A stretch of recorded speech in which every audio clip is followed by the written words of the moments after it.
One thing that amazes me every time I look at the book of Job, Job 2 verse 9 said, and his wife told him, why are you still holding your integrity? Curse God and die. Every time I think about it, it's so funny and it's amazing why his wife would suggest that kind of thing for him to do. Job being the richest man in his time, that means his wife too was really popular and influential. Is it that she enjoyed the fact that things were going bad for him, or maybe she just reacted unknowingly by the statement?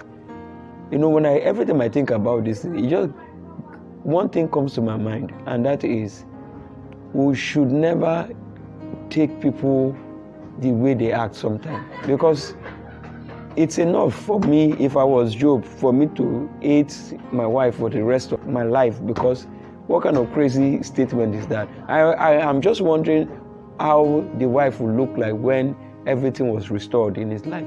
What kind of face you still use to look at him? Somebody you said should curse God so that he can die.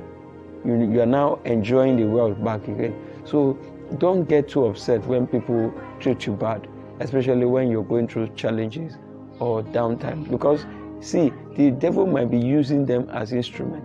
When Jesus said the enemy of a man can begin from his household, it necessarily didn't mean it must be from a negative perspective. What that also means is that the devil can use them to trigger the training or to put pressure on the training. So instead of hating, imagine if Job starts hating on his wife for the statement she made, it's going to create more problem in the family.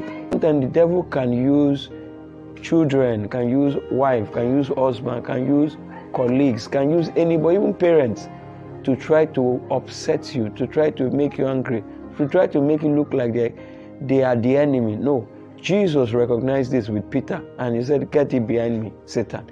How will Peter, walking with Jesus for that long, have a devil influencing him to make that statement he did? Why? How come the angels never attended to Jesus until the devil was done tempting? So you see, anybody can be an instrument for your training. I know many times training are not easy, they are not fun, they are not sweet. So don't get too upset when people treat you bad or when people act a negative way. Sometimes it might not just be them. Sometimes they are instruments that are being used to create a steering. The temptation is to bring us better and make us stronger, so that you don't keep hating on everybody.